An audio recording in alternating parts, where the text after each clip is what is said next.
درود به شما دوستان عزیز، خوش اومدین همگی به کانال یوتیوب من. بهناز هستم از پیج قلاب بافی با بهناز. امروز در خدمتتونم با آموزش یک مدل دستگیره جذاب دیگه که مدل تونسی هست. قرار هست این دستگیره بسیار زیبا رو با هم بافت بزنیم. این پشت کارمون و این هم که روی کارمون هست. کار بسیار تمیز، جذاب و زیبایی هستش. قبل از هر چیز عذرخواهی کنم به خاطر گرفتگی صدام، یک مقدار آلرژیم عود کرده، به خاطر همون عذر میخوام ازتون.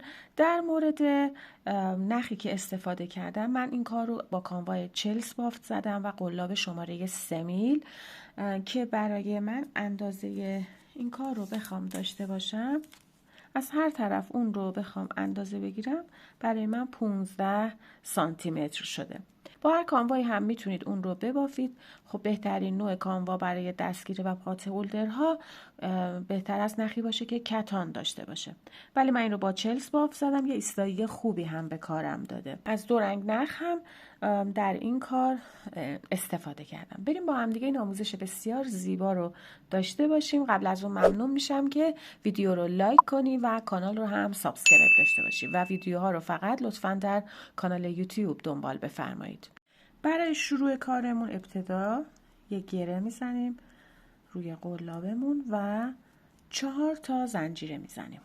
1 2 3 و 4. میام درون اولین زنجیره یک پایه بست میزنم و یک حلقه اینجا تشکیل میدم. در ادامه 12 تا زنجیره میزنم. این اندازه قد کار من هست. 1 2 3 4 5 6 7 8 9 10 11 و 12 تا زنجیره زدم. دقت کنید زنجیره هاتون نچرخه. خب این زنجیره آخر که رو قلابم هست به این کار ندارم. من تعداد نخهایی رو که توی زنجیره ها میگیرم میشمارم. این نخی که رو قلابم هست که هیچ. پس این پایه رها میشه، از پایه بعدی شروع میکنم نخ میگیرم. 1 2 3 4 5 6 7 8 9 10 و 11. خب از اون 12 تا زنجیره‌ای که زدیم 11 تا نخ گرفتم. یه نخم که ابتدای بافتم داشتم. حالا میام درون حلقه هم یک نخ میگیرم. خب این میشه تعداد نخهای من. حالا میام اونا رو دوتا دوتا میبافم به این صورت. 1 2 3 4 5 6 7 8 9 10 و 11. 11 مرتبه اون رو دوتا یکی کردم. 2 تا نخ رو قلابم باقی مونه. مرحله آخرش رو نگه میدارم. رنگ دوم رو بهش اضافه میکنم. یعنی 2 تا یکی آخرین پایه هام رو با رنگ جدید میام انجام میدم. این نخ سبز رنگمون، نخ اصلی که باش بافت رو شروع کردیم، هم همینجا میمونه. اون رو همراه نمی کنم.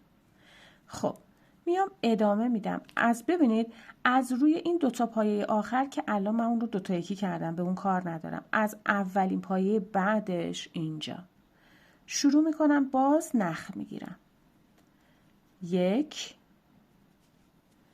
2 3 4 5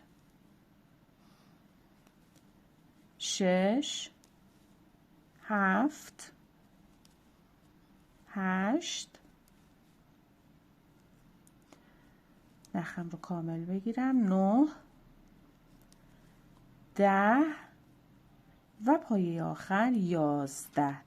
من دیگه درون حلقه نخ نمیگیرم. خب به این صورت.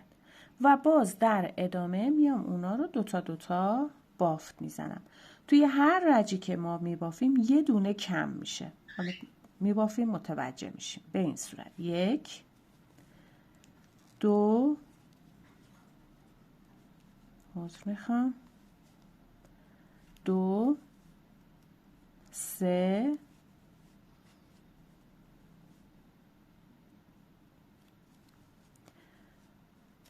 4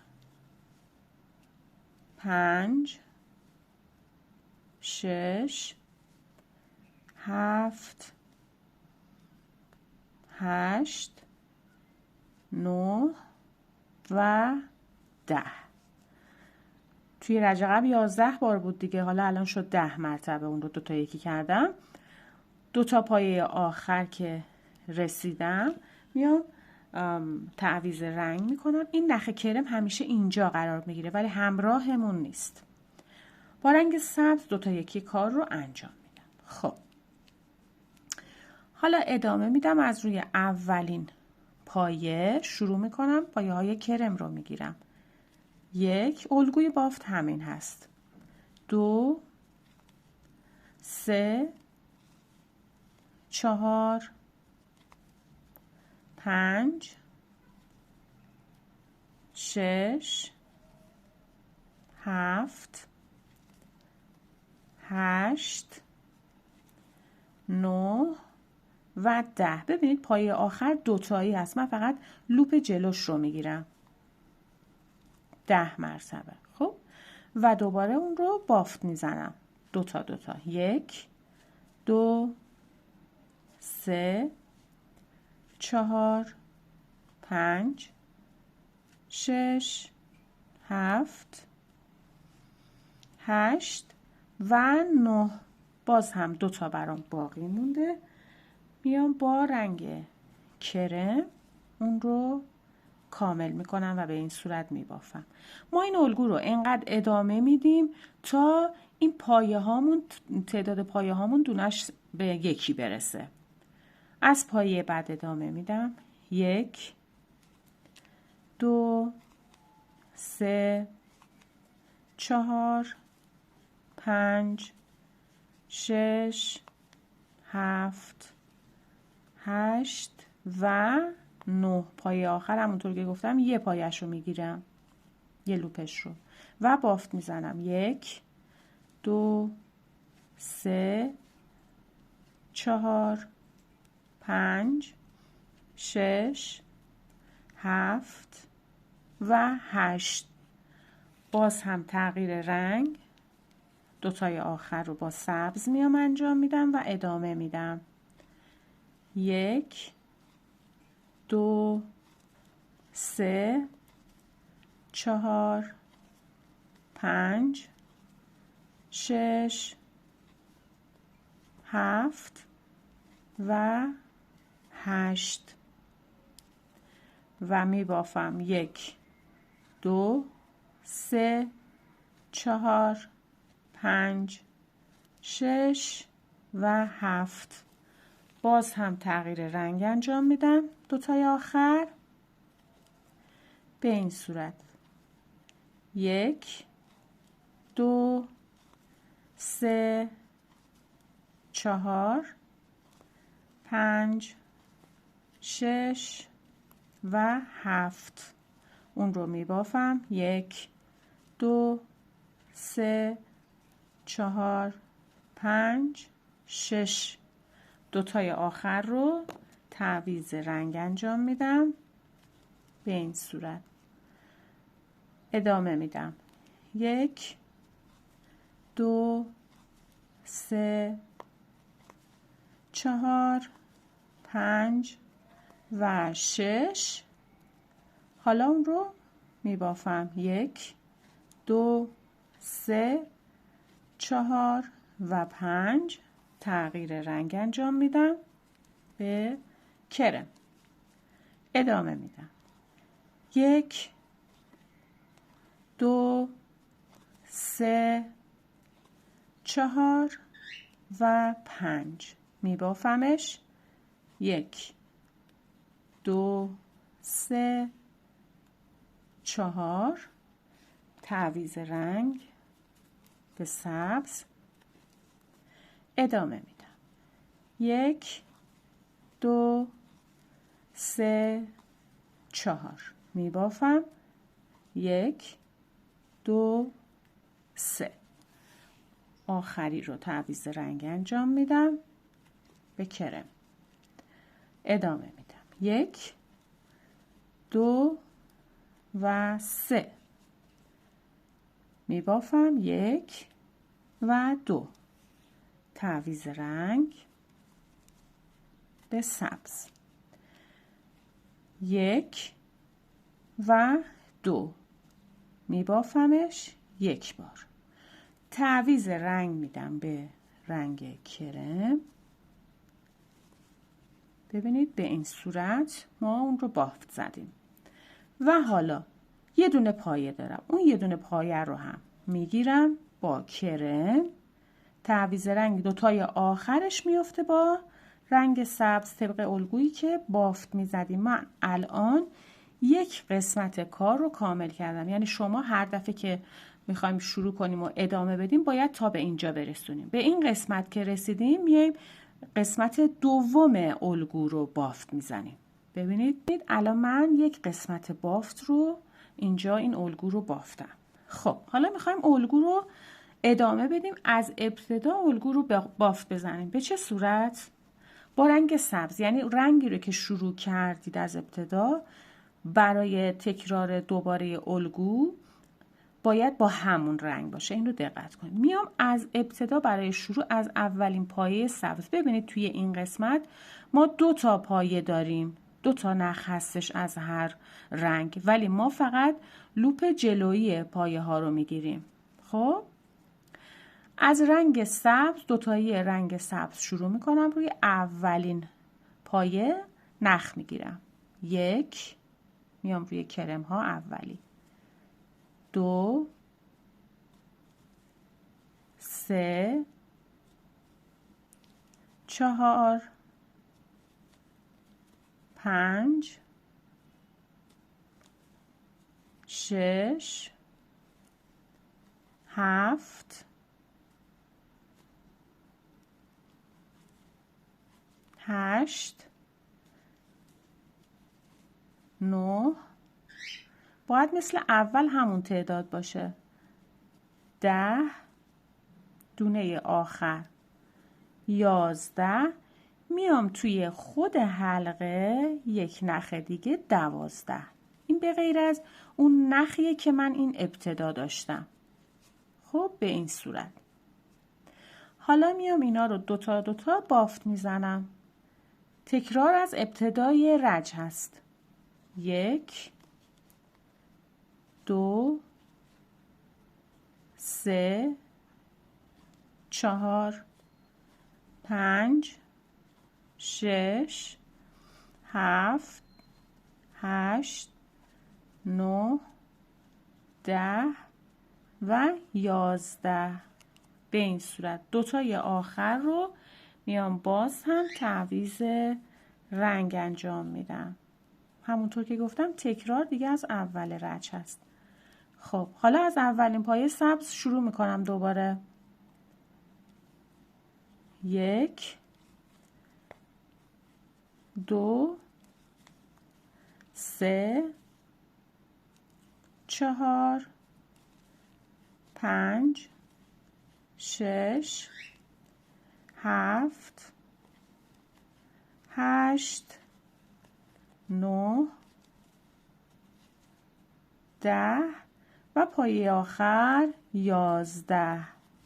دیگه درون حلقه هم نمیرم، فقط برای شروع الگو هست که توی حلقه میرم یه نخ میگیرم. حالا اینجا اون رو بافت میزنم. 1 2 3 4 5 6 7 8 9 و 10. دهمی رو که بافتم 2 تا نخ روی قلابم دارم که اون رو با رنگ سبز 2 تا یکی میکنم و به همین ترتیب دوستان این الگو رو تکرار میکنم 6 مرتبه. ببینید 1 2 3 4 5 6. این الگو رو به همین روش، این قسمت که تموم شد، برای پترن بعدش که میریم دوباره دقیقاً مثل چیزی که از این ابتدا من شروع کردم به همین صورت اون رو میبافیم، 6 مرتبه کامل میکنیم و میایم برای ادامه بافتمون. خب به این صورت من رج رو به پایان رسوندم. ببینید 1 2 3 4 5 6 مرتبه در کل این الگو رو اومدم تکرارش کردم. به این صورت که میبینید آخر رج ششم رو، الگوی ششم رو تا به آخرش هم رفتم، رنگ سبزم روی کار هست. حالا به آخر رج که رسیدیم ما باید بیایم این رو به این قسمت ابتدای رج، درست مثل این چیزی که اینجاها بافت میزدیم برای شروع رج بود، به اینجا اتصال بدیم. برای این کار من میام ابتدا رنگ کرم رو قطعش میکنم و بعد رنگ سبز رو یک مقدار بلندتر میام اون رو کات میکنم، چون که با رنگ سبز ما بافتمون رو ادامه میدادیم و اون رو آزادش میکنم به این صورت. حالا با کارمون رو توی سوزن میکنیم، سوزن مخصوص کانوا. به این صورت.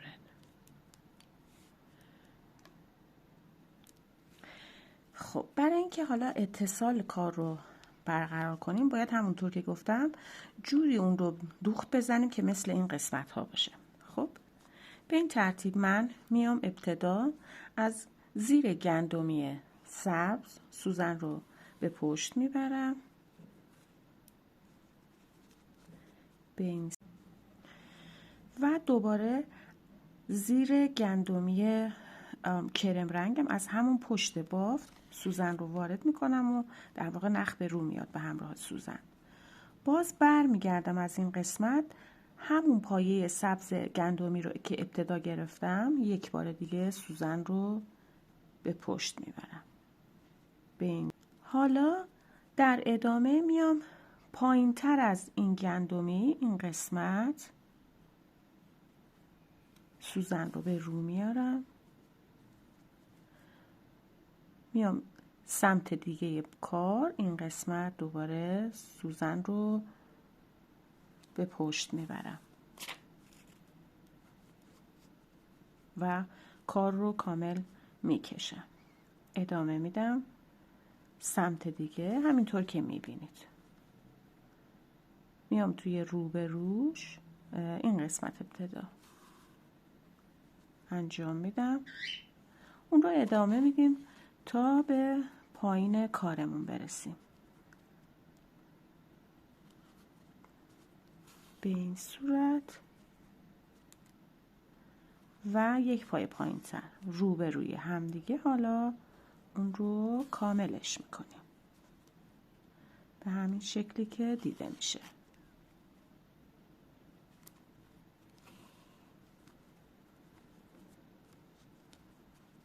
ادامه میدیم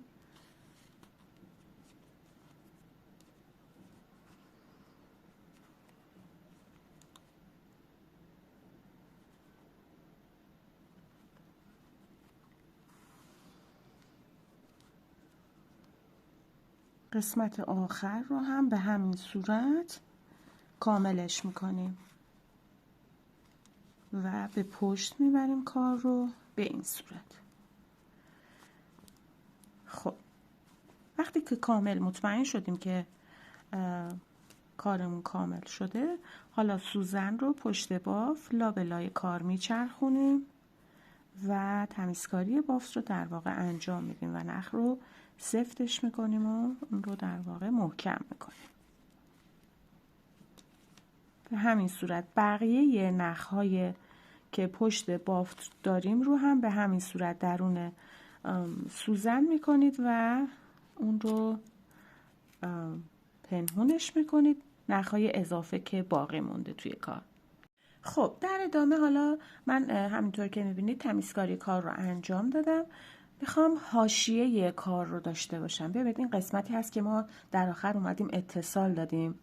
من میام توی یک فضای قبل، توی قسمت قبلش بافت رو شروع میکنم. ببینید این دوتا شاخه کوتاهایی که اینجا داریم روی این قسمت که بلندتر هست سبز رنگ هست، یعنی توی رنگی که قرار هست حاشیه بافت رو باهاش داشته باشیم، قلاب رو وارد میکنیم و یک نخ میگیریم اینجا و در ادامه 2 تا زنجیره میزنم. همینجا میام یک پایه بلند میبافم.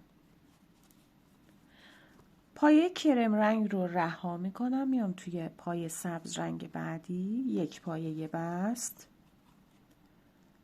2 زنجیره، همونجا یک پایه بلند میبافم. ادامه میدم، یک پایه رها، پایه کرم رها میشه، توی پایه سبز رنگ یک پایه بست، 2 زنجیره، همونجا یک پایه بلند بافت میزنیم. این حاشیه کارمون هست.